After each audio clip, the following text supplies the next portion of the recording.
In the previous lesson, I expressed my skepticism at the value of creating abstract or generic repositories.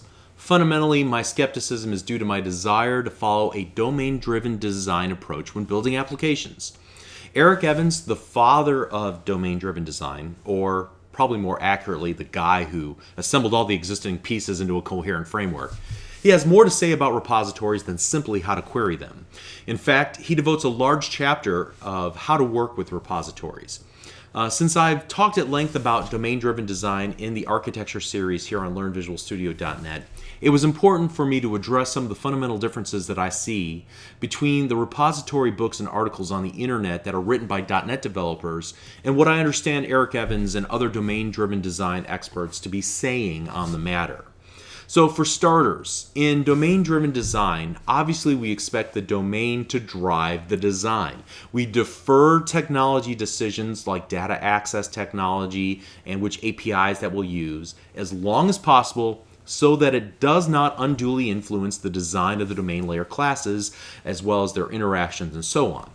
In the Applied Architecture, Architecting the Domain Layer series on LearnVisualStudio.net, you saw how we designed the repository classes and used Fake It Easy to create fakes and mocks for the purpose of unit testing.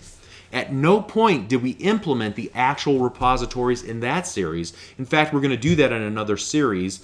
It'll be called the Applied Architecture, Architecting the Persistence Layer series, which, as I record this, has yet to be released. All right, so it's coming up. The key idea was that the domain layer was driving the development.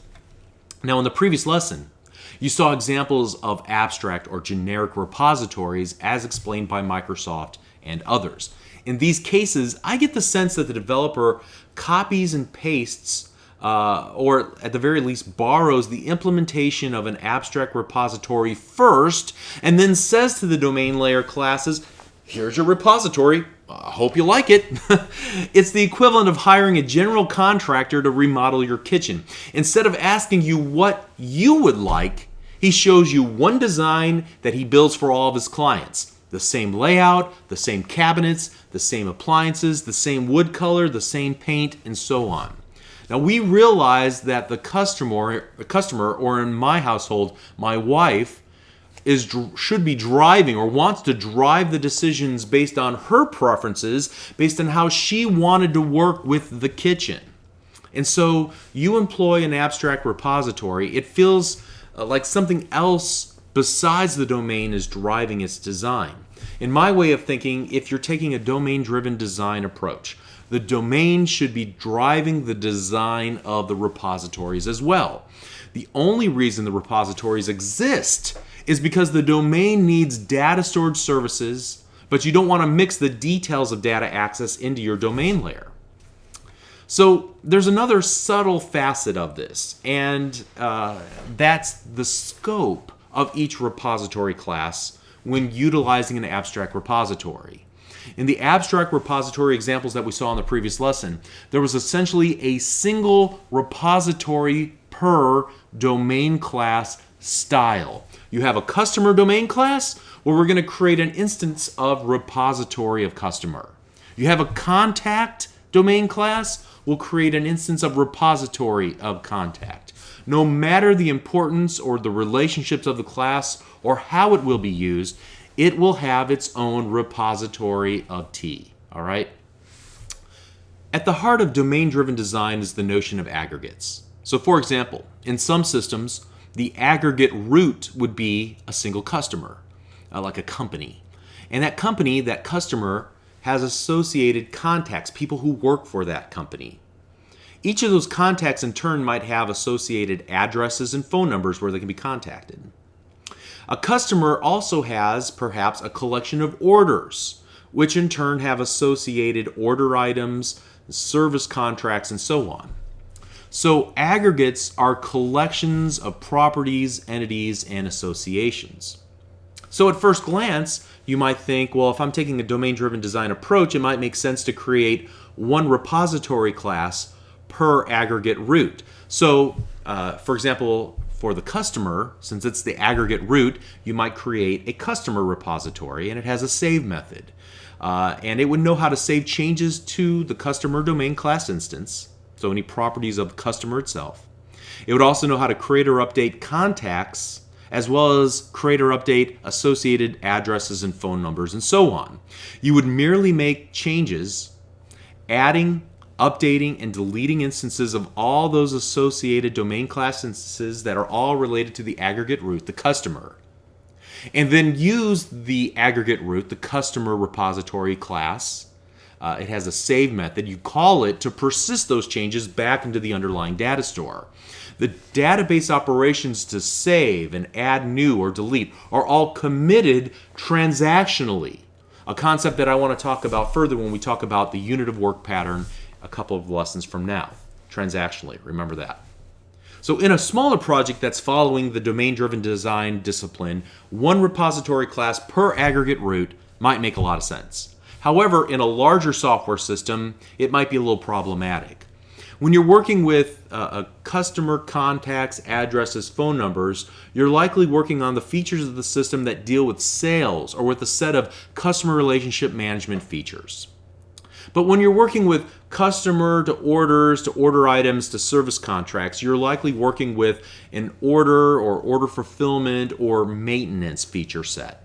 You might call these two branches or groupings of related of object relations bounded contexts, all right? And so a bounded context in domain-driven design is difficult to describe, and I probably need to create a more focused domain-driven design series that talks specifically about this and other related concepts. However, in a nutshell, a bounded context is a conceptual boundary that represents a perspective of the system as a whole. So in a given organization, you might have an ordering or some sales or customer relationship management perspective. You have an invoicing and accounting perspective. You have an order fulfillment or warehousing or inventory perspective. You have a maintenance perspective, and so on. Each of these have discrete views or understandings of the customer given their context. In some cases, a given customer is the central idea.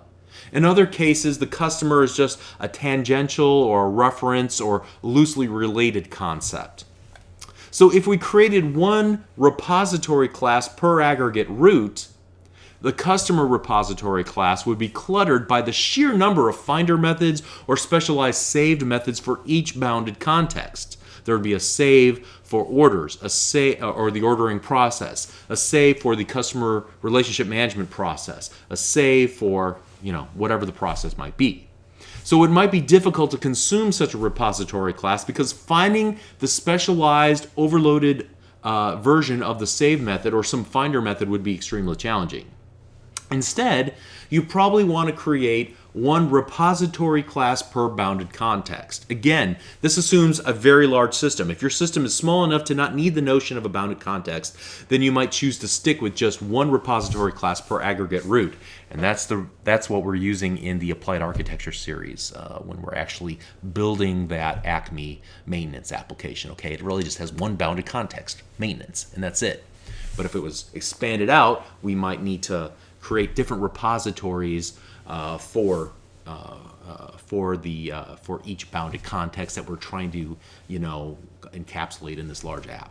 All right, so to recap, you have options as to how to properly design your repository when approaching your project from a domain-driven design discipline, but ultimately the unique requirements of the domain should be driving the design of the repository.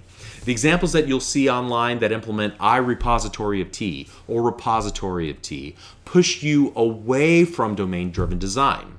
Personally, I'm willing to trade the convenience of an abstract repository, generic repository, in order to stay true to the guiding thought process and discipline that I gain from domain-driven design.